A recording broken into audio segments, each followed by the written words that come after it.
Bismillahirrahmanirrahim. Assalamualaikum warahmatullahi wabarakatuh.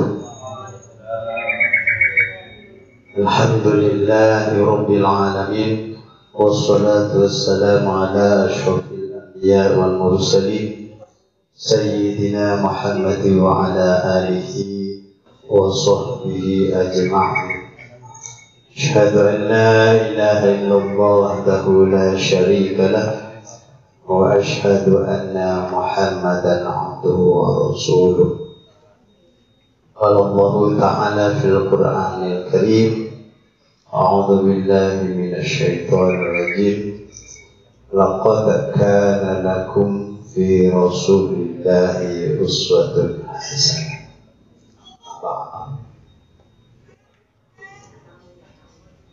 Hebatan kula muljaki para alim ulama, para kiai, para ustadz, para habaib, usepon masyarakat, undangan almaken sebetulnya kula muljaki. Hebatan kula muljaki juga kan itu pada Kiai Haji Naisuddin. Soalnya saya lebih pas itu apa yang mau ngidul hasanah ini Kiai Naisuddin. Dan gula sebagai ketua takmir memandang sedikit menyampaikan bahwa atas nama ketua takmir kata gula syukur dan junanipun Allah dalam rangka memakmurkan masjid. Alhamdulillah, salah satu ikhtiar ampun kita wujudkan kita itu dalam bentuk jam'iyah hadroh. Tidak itu saya perlu disaksikan kita bersama adalah Jam'iyah Hadroh Masjid Besar Riyadhus Shalihin. Ampun disepakati karena ampun terbentuk dan ampun bisa nabu walaupun kita mahir saja. Yang sapora mana di kedengarannya belum terlalu sempurna. Itu boleh lagi baru lahir latihan nak itu cukup abid salah 1 bulan atau 2 bulan 2 bulan itu dengan kehadiran Jam'iyah Hadroh Masjid itu ampun disepakati bahwa bacaan sholawat dan qiyam diiringi hadroh itu akan bergulir secara bergiliran di tengah-tengah masyarakat 1 bulan sekali. Kemudian di masjid juga 1 bulan sekali.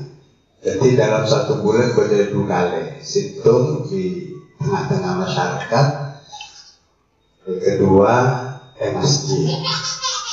Masa di masjid itu dikemas sekaligus sebagai ajang latihan kepada pasera Abisaos yang berkeinginan angkui bergabung di Jam'iyah Kakito ada kesempatan 1 kali dalam sebulan latihan ke masjid.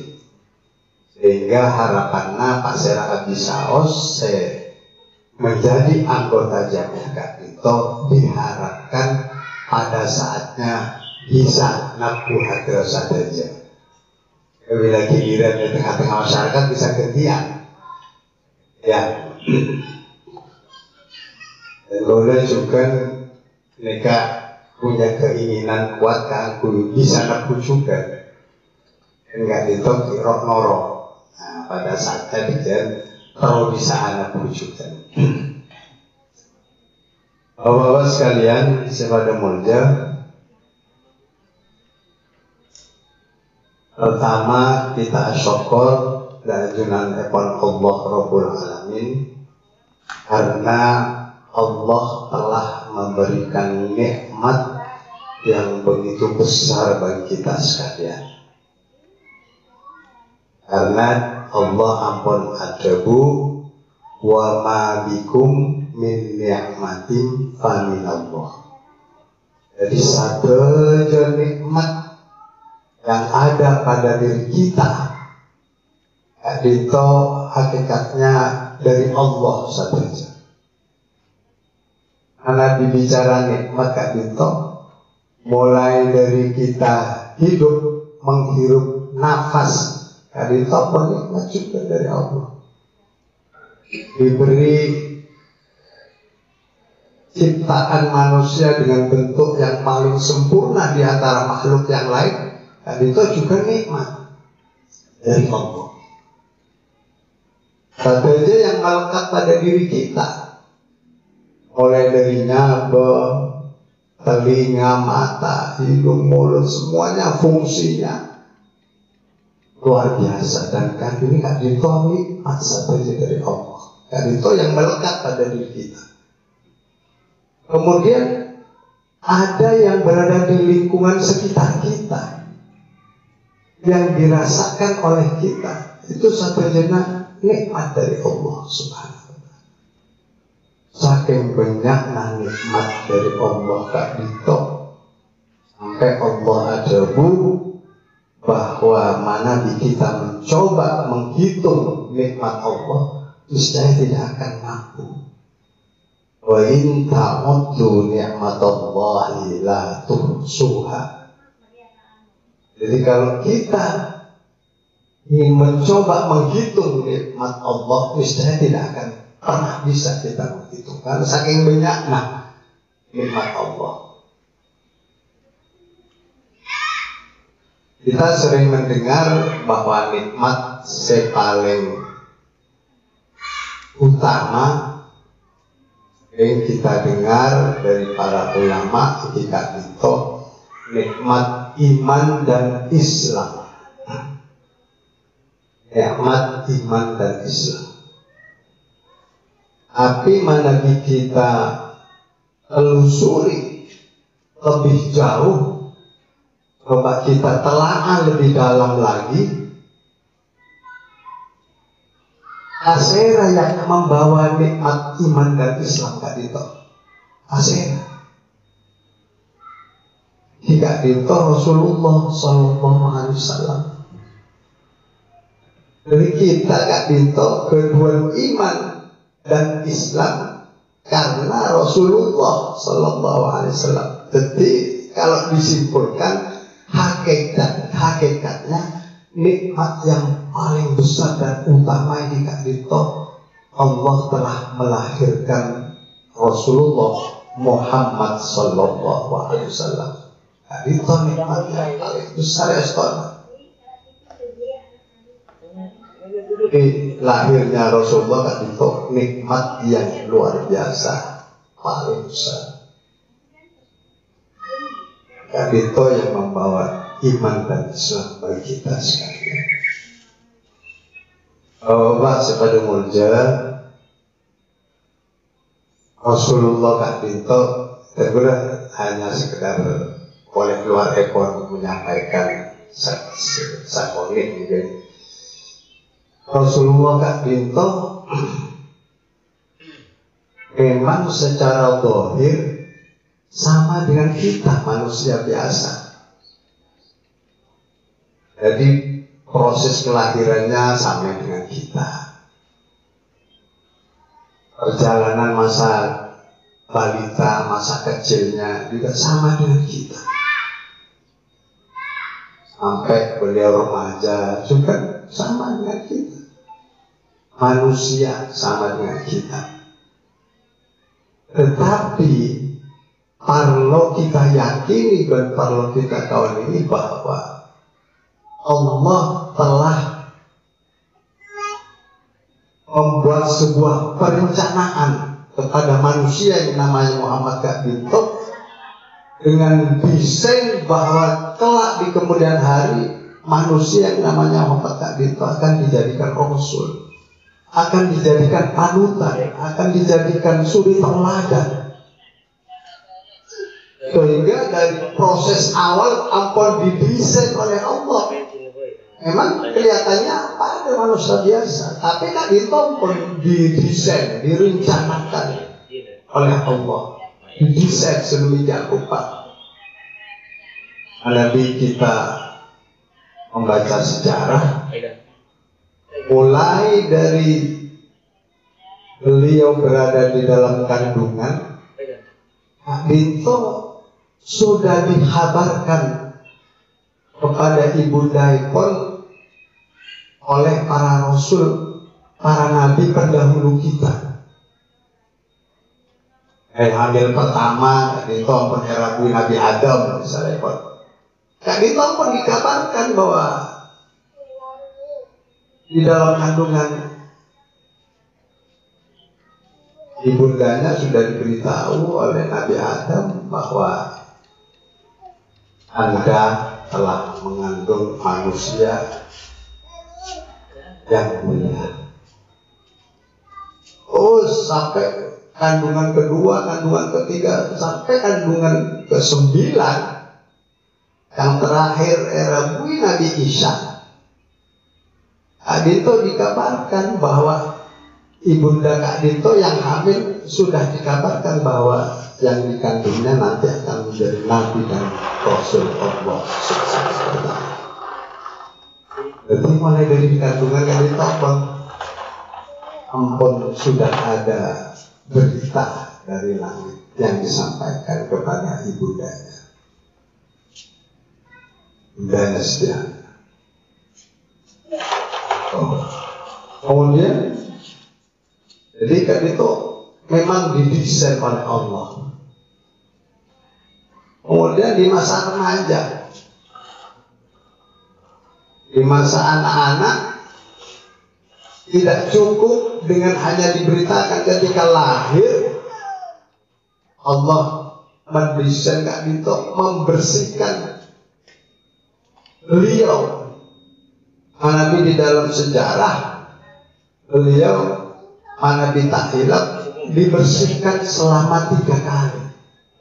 Eporak sang malaikat dikeluarkan. Kenapa?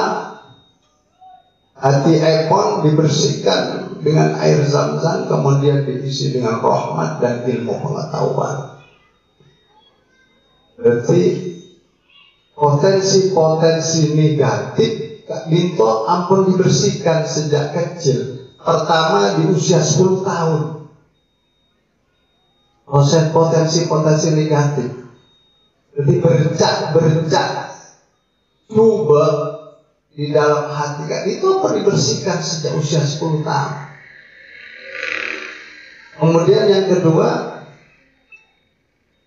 pada saat proses akan menjadi rasul. Pada saat proses beliau akan ditugaskan sebagai rasul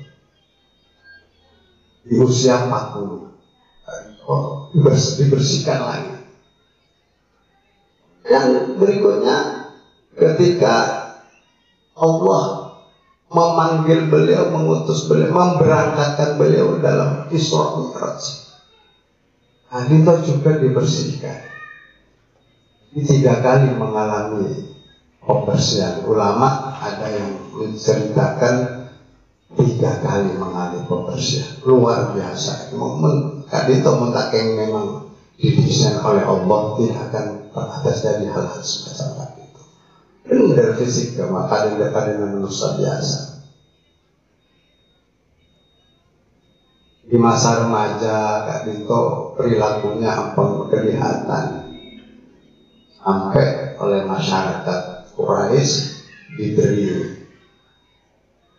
apa?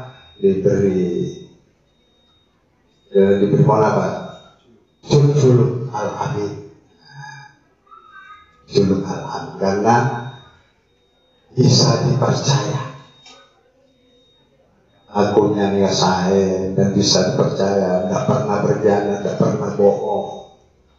Sampai yang terakhir peristiwa yang kita sering mendengar, jika pada satu saat Ka'bah dihadapkan pada satu bencana, gempa bumi, banjir, sehingga mengalami kerusakan dan Hajar Aswadnya pas dari tempat yang memang sudah ada sebelumnya. Ketika akan dilakukan perbaikan terhadap Ka'bah itu, semua petinggi suku sebagai Kaisar berselisih pendapat, diskusi tak gelmare. Asyera yang punya hak untuk mengembalikan Hajar Aswad itu ke tempatnya. Itu diskusi panjang sehingga terjadi perselisihan hampasi Ka'bah. Itulah nanti yang akan kita sepakati untuk menempatkan Aswad ke tempat asalnya. Ternyata kan itu serabu Rasulullah Muhammad waktu itu belum jadi rasul. Akhirnya Muhammad kan itu luar biasa kedua pemikiran, hamparkan air, kemudian Hajar Aswadnya Kak Dinto ditaruh di tengah. Semua suku yang bertikai pakon negui kain Kak Dinto untuk mengangkat bersama-sama. Dan setelah sampai di dekat tempat Hajar Aswad, Rasulullah yang menyampaikan atau yang meletakkan pada tempatnya. Tidak terjadi pertikaian karena luar biasa pemikiran Rasulullah SAW. Dan itu akhirnya julukan Al-Amin menjadi bagian dari Rasulullah. Bapak luas pada mulia. Kemudian ada riwayat, banyak riwayat Nabi kita kenapa ini mengetahui seberapa besar cintanya Rasulullah kepada umatnya. Kan itu banyak riwayat yang menceritakan cintanya Rasulullah yang luar biasa kepada umatnya. Tinggal makin kekian apa kita kepada Rasulullah. Akhirnya itu menurut riwayat ulama, saya masuk surga pertama itu Rasulullah dengan membawa bendera yang sangat besar sebagai komando utama untuk masuk Islam, untuk masuk surga. Benderanya Ja'far ulama besar, bertuliskan Bismillahirrahmanirrahim, Alhamdulillahirabbil alamin, Asyhadu an la ilaha illallah wa asyhadu anna Muhammadar Rasulullah. Itu tulisan bendera Ja'far Rasul. Setelah itu baru di belakang Rasulullah kan itu nabi-nabi yang lain, rasul-rasul yang lain, sahabat, ulama, baru kemudian kita. Itu hati yang akan kita bersama-sama Rasulullah masuk ke surganya Allah. Diceritakan dalam sebuah riwayat, saking cintanya Rasulullah kepada umatnya sampai Allah ajabu haram lagi manusia masuk ke surga sebelum umatnya Rasulullah saja masuk ke surga ini. Bahkan di riwayat yang lain, ketika Rasulullah meniti jembatan Sirat itu di Alam Mahsyar, etape terakhir kita akan melintas jembatan Sirat untuk menuju ke surga. Beberapa jembatan Sirat yang itu neraka, api yang menjilat-jilat Konon menurut riwayat Kak Dito kadang apinya sampai menjilat-jilat sangat dekat sekali dengan jembatan Syirot. Dan yang melintas pertama kali di jembatan Syirot Kak Dito Rasulullah juga. Luar biasa, memang istimewa Rasul. Ketika sampai di tengah jembatan Syirot, karena melihat neraka saya bawa jembatan Kak Dito luar biasa bagi manusia, begitu langsung lejar. Dihegar langsung lejar. Kak Dito di tengah-tengah jembatan Syirot, Rasulullah ki emot ka umat, sehingga Rasulullah berdoa untuk umatnya di tengah-tengah Syirot tadi. Allahumma sallim ummati, jawab Rasulullah. Oh, luar biasa kasih sayang Rasulullah kepada umat kan. Luar biasa. Dari saja riwayat Kak Dito, kita yakin Nabi kita benar-benar mengikuti, mentauladani, meyakini saja ajaran Epon dan mengikuti dan menteladani, insya Allah kita akan diajak oleh beliau masuk surganya Allah. Amin ya Rabbal Alamin. Jadi kenapa kita kepada Rasulullah? Yang pertama sih jelas kita harus benar-benar mengikuti ajaran Epon Rasulullah, melaksanakan ajaran Epon Rasulullah.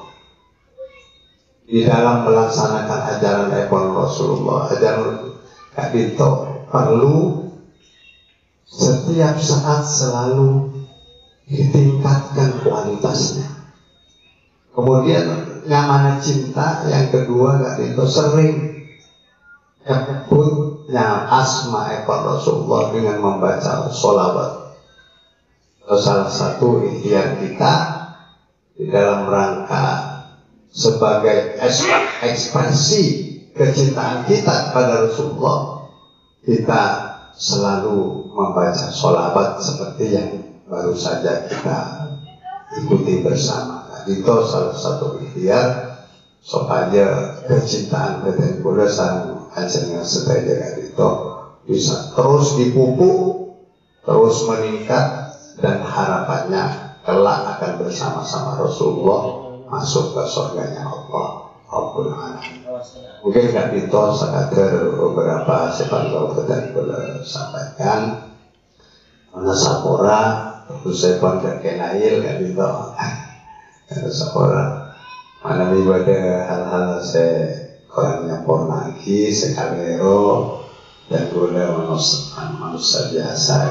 Insyaallah banyak kali rona daripada bendera yang Sapora sekadar berdasarkan. Dan sekali lagi yang Nabi pada masyarakat sekitar kedua yang bergabung dan jamaah kita jamaah hadroh akan welcome, terbuka, erek, dan nanti akan terus bergilir di antara pertama anggota saya berdasarkan dari ketian giliran seberbulan. Tapi mana bisa gabung anyar ngereng kita welcome, dan terus kita akan latihan juga di masjid kangkui apa supaya anggota itu bisa nabung saja. Enggak itu saya bisa sampaikan dengan Sapora. Wassalamualaikum warahmatullahi wabarakatuh.